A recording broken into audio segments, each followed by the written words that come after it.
Dear friends and followers, welcome back to my channel and to the second VOR video where we'll be looking at on how to determine yourself relative to the VOR station, how to track along a radial whilst encountering some crosswind, and how to fly from one radial to the other, so to intercept radials. Pen and paper please for this one, and let's get started. Mercury 4209, you're the next contestant. The tower is 1239. 139, have a good night, Mercury 4209. Today's video is brought to you by Captain Joe's Fan Shop. Stand out as an aviator in one of our great t-shirt designs. Click the link in the description box to get yours today. Happy shopping! Please make sure to watch the first video where I'll explain how a VOR works, otherwise you might be struggling a little with this video right here. Okay, let's first look on how you can determine yourself relative to the VOR. So we have our little basic setup here known as the pilot's six-pack, and at the bottom we have the CDI, the course deviation indicator, with its OBS turning knob, the Omni bearing selector to dial in the course card. Now this is very crucial. The CDI is not connected to the heading indicator, please don't forget that. Now besides the needle, we have the to and from indication flag, which if set up correctly shows you if you are flying to the VOR or from the VOR. Now at some point during your flight training, your instructor will say, okay buddy, we are now over the Grand Canyon, determine your position or radial. We are from the Grand Canyon VOR. So what do you take away from that question is, dial in Grand Canyon VOR, and he said radial from the station. So after you've set the Grand Canyon VOR, you turn the OBS knob until the from flag appears and continue turning until you have the needle centered. You then read the numbers at the top of the OBS ring, let's in this case say 310, so you say to your instructor, we are on radial 310 from the station or northwest of Grand Canyon VOR. So regardless of your current heading you're flying, you've just determined your position. Then you grab your VFR chart, draw a line from Grand Canyon VOR at 310, check your DME distance, let's say 25 nautical miles from Grand Canyon VOR, draw a 25 nautical mile circle, and boom, you have your location on the map. Does that make sense? Okay, you've now followed visually along the Grand Canyon via the Colorado River, and your instructor says, fly us from present position to Peach Springs VOR. So what do you take away from that instruction? Tune in Peach Spring VOR and fly to it. So I need a to flag indications. Okay, step by step. First tune in Peach Springs VOR. Second, turn the OBS knob that you have a to flag indication. Third, center the needle. So we have course 190 in this example. And fourth, initially fly the heading you've dialed in on the OBS, so heading 190. Let's neglect wind for a second. Now if you've listened carefully, if you fly from the station or away from the VOR, you fly on a radial, as radials radiate from the station. If you fly to the station, it's technically still a radial you're flying on, but obviously the reciprocal radial. Now instead of saying fly the reciprocal radial to the station, you fly a course to the station, because at the end of the day, the CDI is a course deviation indicator. So one more example, let's imagine you've just taken off from Big Cypress in the swamp of the Everglades and you want to fly to Okeechobee Airport via the Pahokee VOR to visit your girlfriend Renita. I'm not making these names up, these places really exist. So you took off at Big Cypress on a westerly heading 270, you've dialed in Pahokee VOR, and now your CDI shows this. I would always try and determine your position first from the VOR before flying to it.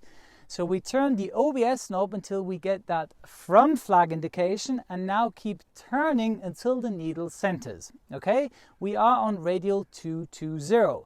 So we are southwest of Pahokee, correct? So regardless of what the heading indicator is showing, we are on radial 220. But we want to fly towards Pahokee VOR. So in order to do that, we need the reciprocal course to the station, so plus or minus 180 degrees is course 040 to the station. So we turn the OBS knob again until we have the 2 flag indication and course 040 set on the OBS ring. Once that is set, you perform a 180-degree turn and track along the course 040 to the station. Does that make sense? But why is it so important to have the from indication first and then the to indication? The from indication and with the needle centered will give you situational awareness where you are relative to the VOR. And as I said a minute ago, radials always radiate from the station. So if we were to keep the radial dialed in on 220 and fly to the station with a from flag indication, you will get so-called reverse sensing. Remember in my last video, as I was driving along the highway explaining fly towards the needle. If it points to the left, you fly to the left. If it points to the right, you fly to the right. But during reverse sensing, this can be fatal, meaning if you follow the needle, you get so off track because the indications are the opposite way around, reverse sensed. You wouldn't fly towards the needle, you would fly away from it, pulling the needle back to the center. But if you don't realize that early enough in bad weather conditions, you can get into a lot of trouble. So back to flying towards Pahokee VOR. Now whilst flying towards it, you realize your needle keeps moving to the left and you have to turn towards it from time to time. What's happening?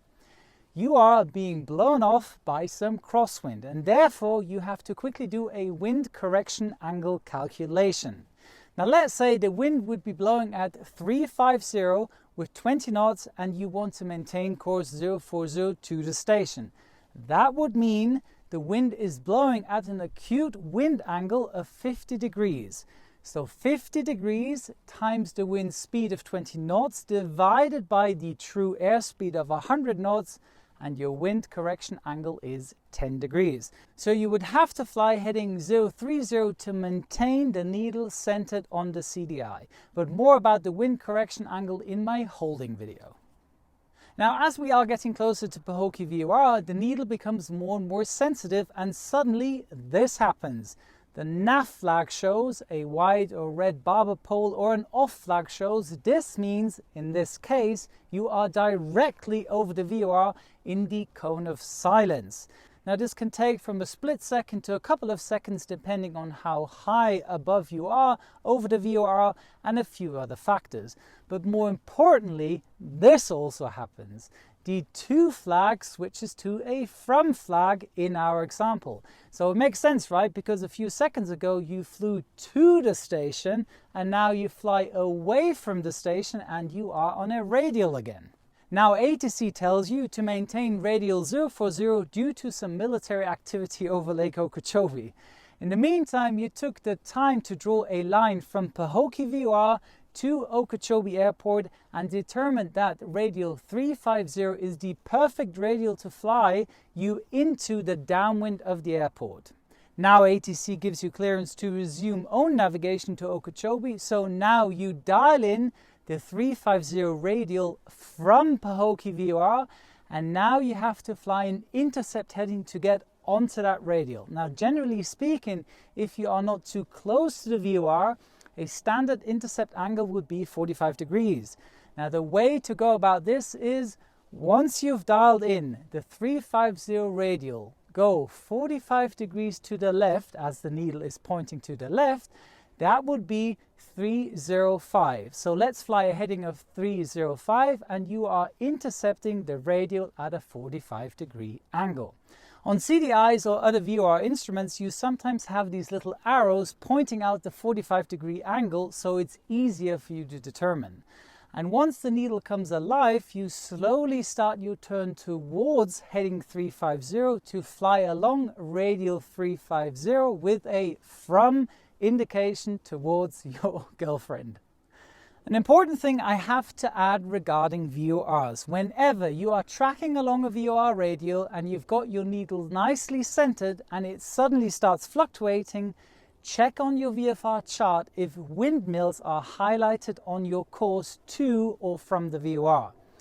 VORs are very sensitive ground-based navigational aids, and due to more and more windmills which are built too close to the VOR protective zone, the magnetic field created within a windmill and the frequency the blades are spinning at can be one of the reasons why your needle is fluctuating. Now the DFS, the Deutsche Flugsicherung, is in a growing battle with big energy companies saying the VORs are outdated technology, get rid of them, GPS is the future. Well, it's an ICAO requirement that passenger planes still have VOR receivers and are able to navigate with them in case GPS fails or the Americans decide, let's turn off GPS over Europe. The DFS is absolutely pro renewable energy, but not at the cost of flight safety.